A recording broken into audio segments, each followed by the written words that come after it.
This is the kind of lecture theatre Okay, for my course. No, yes. it's not there. So you can actually... We've worked it out.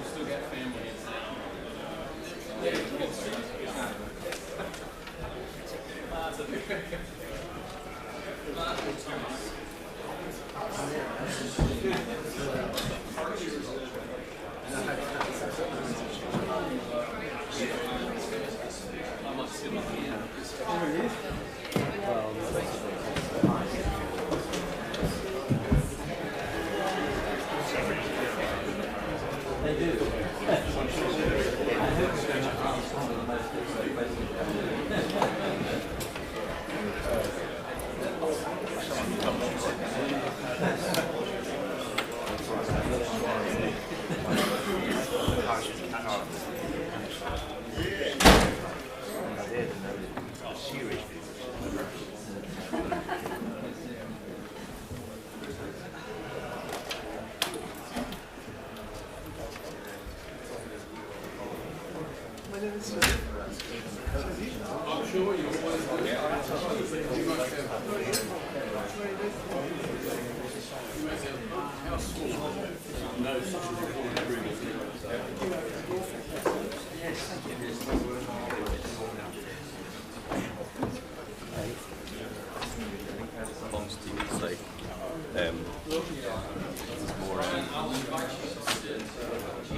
Like bottom league, so it's a bit more like a bit cruder. Yeah, but less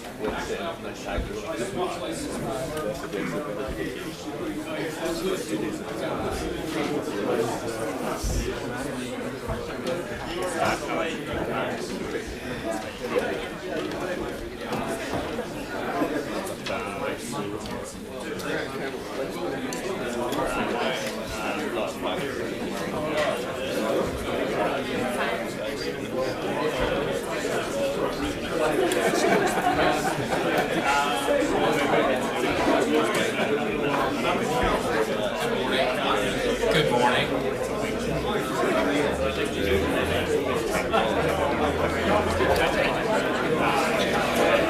Good morning. Have a seat. Have a seat anywhere. We may have to tuck into the middle.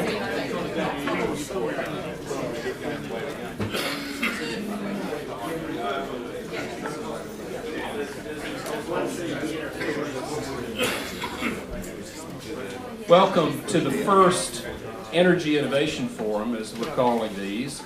The format today is intended to be a bit of a debate. As you saw in the advertisements, each of these formats has a provocative declaration with a fake news question at the end. At the closer, today's topic is demand management. We'll eliminate the need for new power stations. We'll test if that's fake news. What's true about that, what the limitations of that statement might be, and perhaps you can decide for yourselves what the parameters are. Our event today is sponsored generously by Steve Vassilotis and Chemplant and by Peter Seebacher of Ausange. We thank you for your generous contribution today. My name is Ashley Brinson. I'm the Executive Director of the Warren Center. We've got a great panel this morning. Speaking will be Archie Chapman, a research fellow here at University of Sydney, Brian Spack, who leads grids and renewable energy integration for CSIRO, Mervyn Davis, a long-term grid man from the industry and director of Power Water Corporation NT, and Stephen Humphreys, who's just come over from Energex to be the demand response specialist with the market enhancement team of AEMO, the market operator in Australia. Without further ado, I'm going to invite Archie Chapman up. Archie's going to sort of set the scene for us this morning. Archie, I invite you to tell us about your view looking forward to the 21st century and what some of the trends are that might define the demand management environment, and also to describe the Bruny Island research project that you've been working on. And I'll let you take control and change over to your slide deck. That's mine. And I'll pass you a yellow and a red. I'm not sure. Is this working? Yeah. It's not a very big room. I can speak loud. Small children. So my presentation today will be, or what I'm going to speak about today, is about how we can harness the flexibility, demand response resources that reside behind the meter, so embedded deeply in distribution networks that we currently can't really access. Okay, so demand response, first of all, to answer the big question, can demand response prevent us from investing in new power stations? To an extent, to a large extent, I'd say yes. Here's an example of demand response in action. Last summer, the reliability and emergency reserve trader option that AMO had was executed, and it prevented blackouts, which is a good thing, without starting up new generation. In addition to this, looking out to the future, we have things like the rise of the prosumer. So the CSIRO Future Grid Forum looked at a number of scenarios for the future grid. One of these is the rise of the prosumer, where we have this tide of new technologies coming onto the network. There's electric vehicles, distributed generation, residential storage. And under this scenario, the role of centralised generation declines, and there's more distributed generation. So again, it looks like we have a greater role for these sorts of technologies, less for utility scale plant. Does this affect the market in a positive way? We've done some studies here with the University of Sydney. It should be back there. He helped us out with that before he took off to industry, right? This is these plots here. These three plots here show three cases where we have a business as usual with very low penetrations of prosumers. This is in 2030, moving out to a medium and high penetrations. Don't worry about the numbers particularly, but what you can see is that the operational demand, which is the red line, partially obscured, is lowering under all of these cases. We're seeing less use of open cycle gas turbines. We're seeing less use of black coal. Brown coal is a bit more stubborn to remove from the system because it's so cheap. And when we couple this with our stability analysis, we see improved stability in the system as well by relying more on prosumers. Okay, so this is a good argument for these new technologies to provide a substitute for utility scale generation. But that's all out in the future. What about now? What is available to us now? And why can't we just do this in 5 years? Why are we going to wait 15 years? There are already huge quantities of demand response resources sitting on distribution networks. And they're boring things like hot water systems and air conditioners.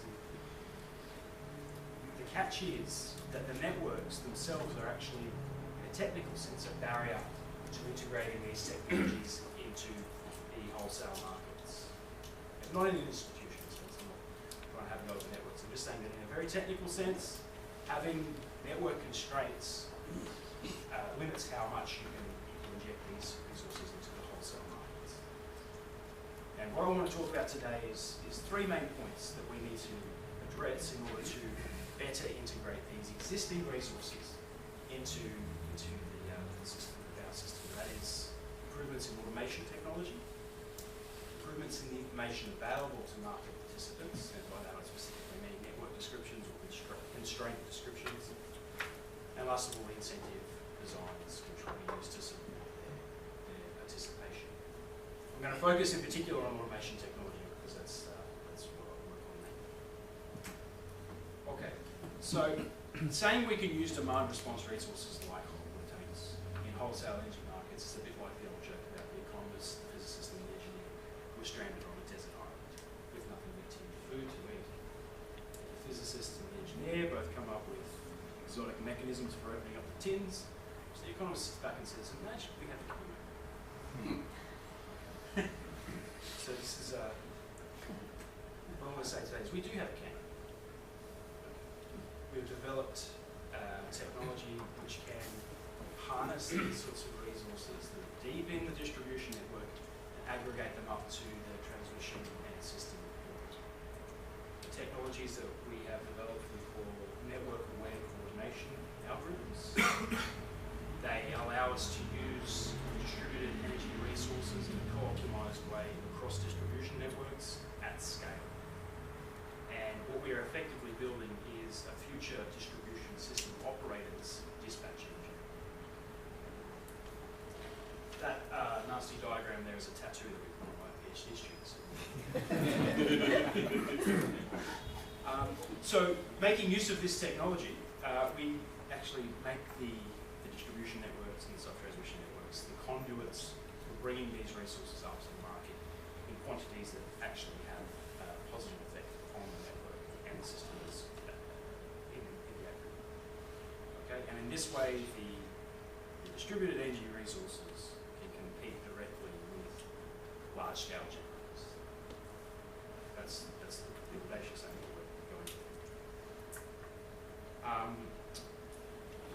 So now onto the Consort project, which is the specific project which is developing this technology at the moment. Consort is a very brief acronym for the rather clunky title, Consumer-Owned Batteries Providing Network Support. That title is a little bit misleading because our technology is more general than just providing network support. It's an aggregation optimization method that can be used to provide all sorts of support to system and networks. This is a joint project between six institutions, ourselves, Australian National University, University of Tasmania. Arena has provided copious funding. Reposit Power is a technology provider, many of you I don't know. Tas Networks, the network in question. The technology or the application that we're trialling our technology in is the Bruny Island network. So Bruny Island is on the southeast coast of Tasmania, about an hour and a half south of Hobart. It's connected to the mainland, which is Tasmania, by an undersea cable. The cable's about 50 or 60 years old. It's been downgraded, as happens when these things get old. And it now is unable to provide sufficient capacity to power the island during peak periods. The island's a holiday destination, so at certain times of the year, holidays, the peak load on the island exceeds the cable's capacity. The current solution to overcoming that constraint is to operate a diesel generator on the island, which is expensive and produces amenity and burns diesel. So we instead have approached this network, overcoming the constraint of this network by deploying a fleet of batteries. We have 31 battery systems installed, EV battery systems, at customers' homes. Most of the year, they work for the customer's benefit. But at peak times, we draw on the energy and the power that's provided by those batteries to overcome the network constraint using that power rather than dispatching the diesel generator. We've run trials recently, live trials of this technology. We ran them for the first time in Easter, where it turns out that 3% of homes having these battery PV systems installed was able to reduce the diesel use on the island by 30 to 40%. So this was a good outcome. This was the first trial. So it's to improve various amounts consistently. How do these things work? Because on a long, stringy feeder like Bruny Island, if we have a cluster of batteries down at the end of some spur, all dispatching their power back into the network at the same time, we have voltage issues, we have thermal limits we run into. So the approach that we take is to model the network explicitly. What I spoke earlier about the three things we need to address in order to bring demand response, behind the meter demand response resources to market. Let's talk about automation technology and information. This is the information. We need to know an explicit representation of the network, or at least the constraints that might arise on the network as we're trying to operate these technologies. Or else they won't work. They'll do perverse and bad things, surprise stuff. We don't want that sort of thing. So we have an explicit network representation. We have batteries effectively negotiating with each other and the diesel generator to dispatch across the system at least cost. The The prices are set so that any battery that does dispatch provides or receives a financial gain for doing that rather than using their energy themselves. And overall, the system dispatches at the least cost. We do this using a distributed scheme, which employs reposit power with smart meters to actually do the algorithms, so they communicate directly with each other in order to provide the solution. And that gives us scale. Because all of a sudden we have, rather than trying to do this dispatch on one computer located in Sydney or San Francisco or wherever, we have the actual computation done on the network locally. That parallel computing capability allows us to scale up quite easily. I've got a little demonstration. Yeah, we go. We'll have questions at the end. I'll ask a couple of questions of each presenter, and then we'll go to questions from the audience at the end. So this demonstration I'm going to provide to you today is it's based on a simulation from data from a couple of years ago, rather than a replay of a live trial that we did earlier in the year. But it gives you the idea. Just before I hit play, I'll point out that these little circles that are across the network on Bruny Island, this is the actual network on Bruny Island. The little circles are the locations of batteries, and their size is their charge or discharge power, and their colour if they're blue, they're charging, if they're red, they're discharging. There's one over here, there's one diesel generator, which we'll see how much power it produces relative to those by the size of the dispatch. We have two cases. On the left we have without the network coordination algorithms working, and on the right we have with.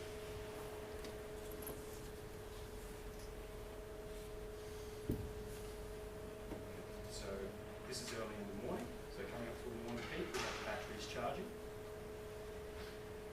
in anticipation of the morning peak. Then as the morning peak hits, we see that the coloration is the voltage levels in the network. We see the batteries were discharging there and the diesel generator wasn't dispatched at all. During the day, the batteries charge from their EV generation. And then come the evening peak, we see we don't quite have enough power and energy to overcome the constraint using just the batteries, so the diesel generator is dispatched, but at a much lower level than in the case without using the batteries. So we can see that by the relative size of the circle and the diesel generator's circle, and by the fact that it shuts down. And then into the evening, any remaining energy that wasn't dispatched by these batteries, because of the network constraints that was preventing that energy from being dispatched at the time of the peak, is used by the customers to meet their own. So when the energy can't be used by the network, it's just reserved for the customers to use for them. Okay, now we're quite excited about this. So we think that this type of technology can be used as the dispatch engine of the future that incorporates all of these resources that live currently on distribution networks and the wave of investment that we're going to see by customers in their own storage devices. This is coming, and we need to be able to find a way to harness these technologies to provide the most efficient solutions